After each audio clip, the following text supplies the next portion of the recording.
What do you imagine the world to look like in 5, 10 years time? As I mentioned earlier on, you got AI and you got the Apple Vision Pro, and eventually they're going to come out with sunglasses like the ones you're wearing now that have every little thing that you need to see in front of you. So what do you imagine the world to look like? Is it a scary place, or is it a thing of where it's interesting? It's a good question. And I'm going to tell people how I came to my answer. I think the best way to predict the future is to study history. I believe in times of old, let's go back the last 3,000 years. If you were a king, your life was pretty good. Or it was as good as life could be. To be a king, you had power, influence, money. That's what you had, and you were a king, and you lived a good version of life. If you weren't a king, you were an average man, a common man. Mm-hmm. And I think the world is cyclical. When you were a common man 2,000 years ago, you were effectively a slave, and life was terrible. And then that was the same all the way up to perhaps the 1930s, 1940s. Being a common man was pretty terrible. And perhaps it was the war and the massive loss of life. Perhaps it was something else, I'm not sure. But I kind of feel like there was a golden period between in the 50s to 60s to 70s to 80s, maybe even the 90s, where being a normal, hardworking man, because life is cyclical, went from being a terrible existence to quite a good existence. In the 60s, you could be a normal man who worked in a factory, an unskilled labor job, and with one wage, you could afford a house, you could afford a car, you could afford to raise a family, your children would not be taught garbage in school, your wife would respect you, you'd have a home-cooked meal. Times were good. Times were good. All the things I said about playing Uno earlier in Hyperbole are true. What matters most? Your wife loves you, you're respected as the breadwinner, your kids respect you, they listen to you, your house is clean, your house is safe, your car works, your life is good. And I feel like, because it's cyclical, those good times are over and we're going back to where it was before. The kings have always been fine, and we always will. But if you're the common man, I think that the good days are over. And I think it's going to get harder and harder. Inflation is going to absolutely decimate your spending power. Now, inflation doesn't damage me. Inflation doesn't damage me because I own all the assets. Inflation just means houses get worth more money.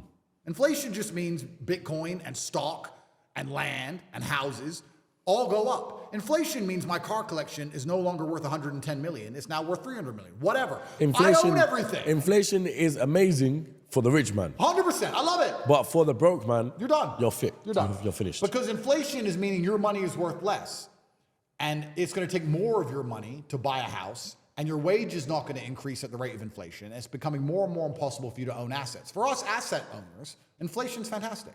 So the common man is about to get wrecked. I think inflation is going to make it exceptionally difficult. I think AI is going to make most jobs worth less than they already currently are. Mm-hmm. If you're a newspaper writer or whatever, AI is going to take that in the next 10 years. Yep. And you're going to, if you still have a job, it's going to be only managing the AI, which means you're going to be paid even less than you're currently paid. I think life is about to become exceptionally difficult for the people in the middle. I think the good times are over. I think it's going to go back to the feudal system of kings and serfs and peasants.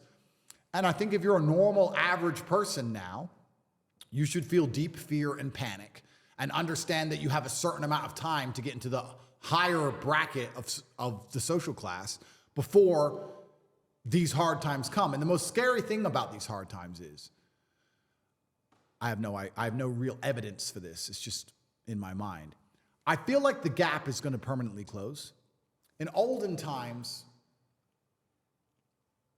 let me think about this thought, because in olden times, the chance of turning into anything more than a peasant when you were born a peasant was effectively zero, unless there was chaos, unless there was a war or some great catastrophe which allowed social mobility for you to go to war, win, get a knighthood for bravery, get some land, and change your social mobility class. But there had to be war and chaos for you to escape, because without the chaos, it's kind of like a prison break. When all the rules are being adhered to and the prison is operating as it should, you're stuck in your cell. But if there's a prison riot, you have a chance to escape, which means uncertainty and chaos are required for the difference in social mobility.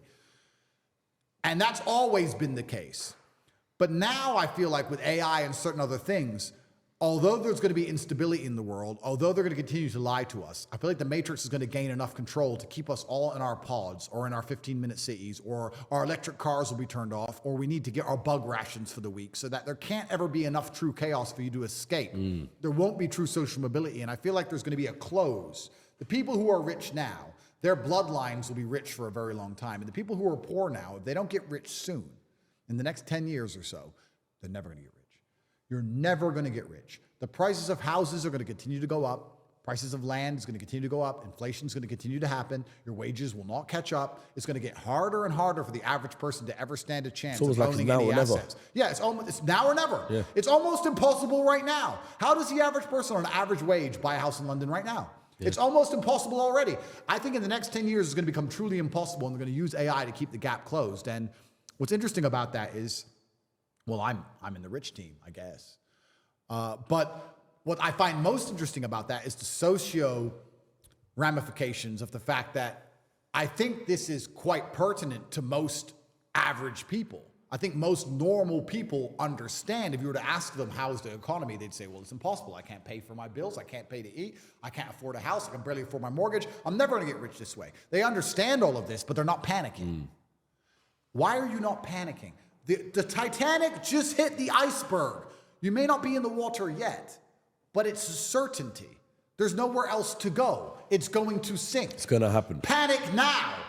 Don't panic at the end with everyone else as they go into the icy depths. No, I would argue if I was on the Titanic and it got struck by the iceberg, I could have got a lifeboat nice and early.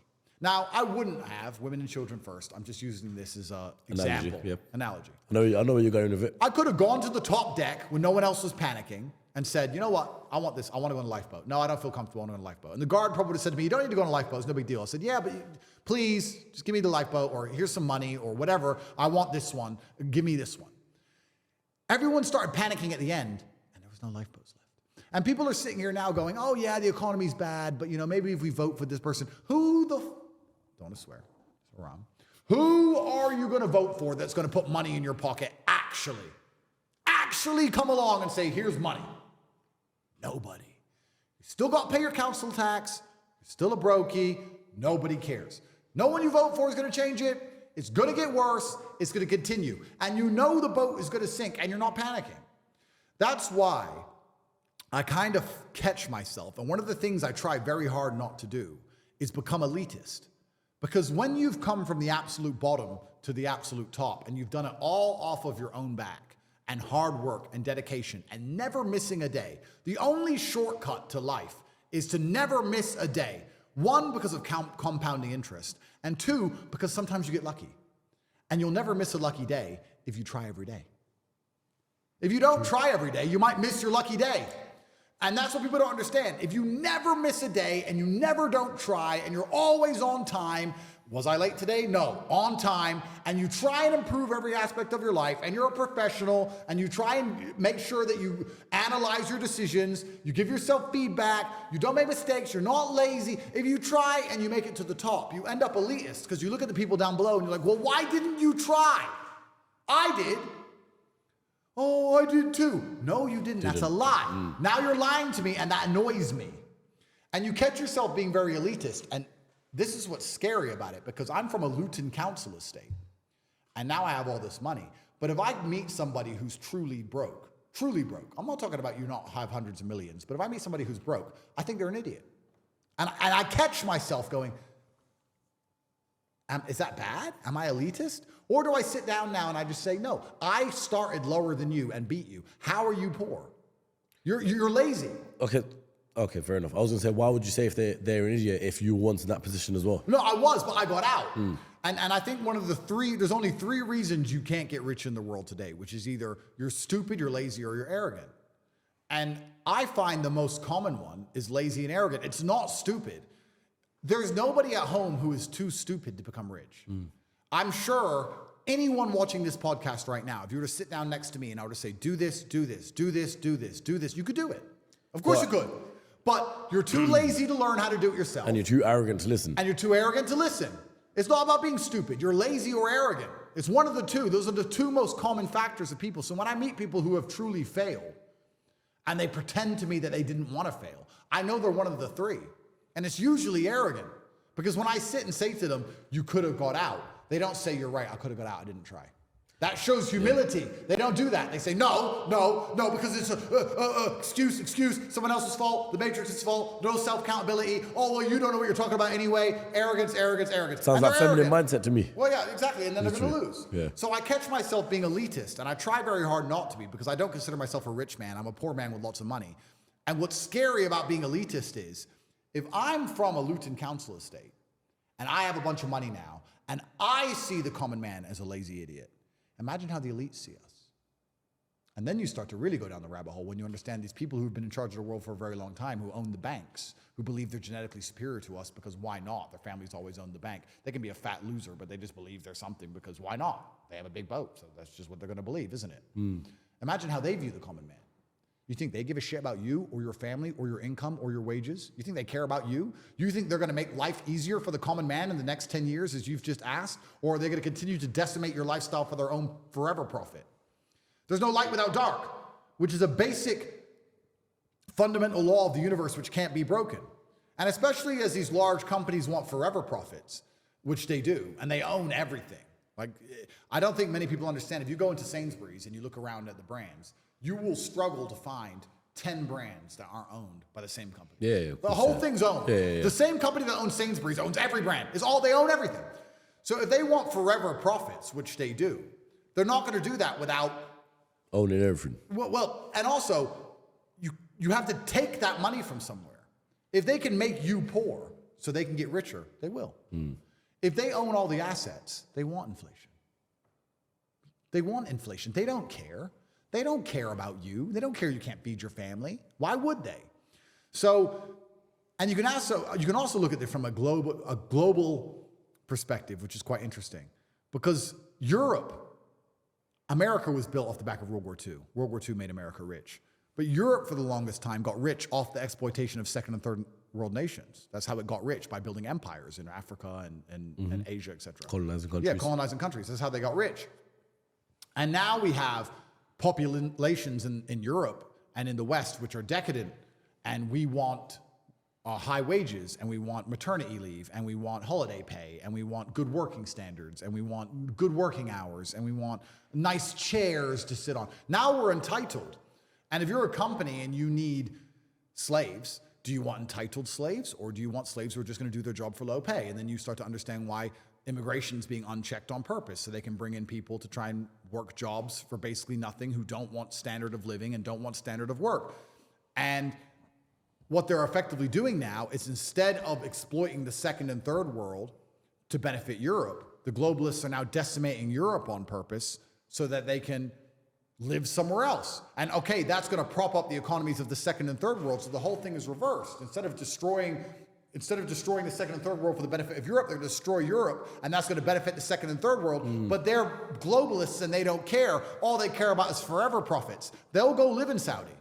They'll go live in Mumbai.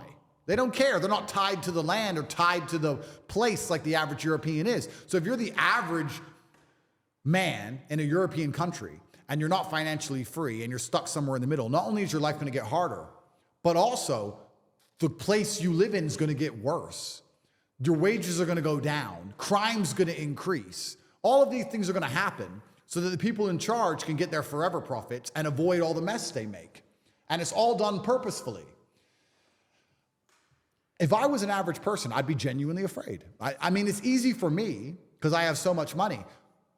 Okay, I'm currently restricted in Romania and I'm under a matrix attack and they'll put me in jail, blah, blah, blah. One day I'll get out and one day it will be over and I'll still be a millionaire and I can look at the map and go, where is safe? Tokyo, cool. Done. Most people can't do that. Yeah. They can't do that. They're stuck. And the fact that doesn't bother them or they don't panic, I find flabbergasting. I mean, the iceberg has struck the Titanic. How long can you have a border where people can arrive by dinghy and throw acid in people's face until your nation has fallen? How long will you allow this to happen until you realize it's done? It's done. It's done. And how long will you sit there and get hit by endless bills that continue, inflation that wrecks your currency, wages that don't increase, new taxes with ULEZ cameras, unchecked immigration from All of it, people yeah. who don't have a passport. Crime rates increase. Bro, I said this to Tristan. We were saying how we miss England because we're English in our hearts and part of us miss it. And I was saying, you know what? If I lived in England,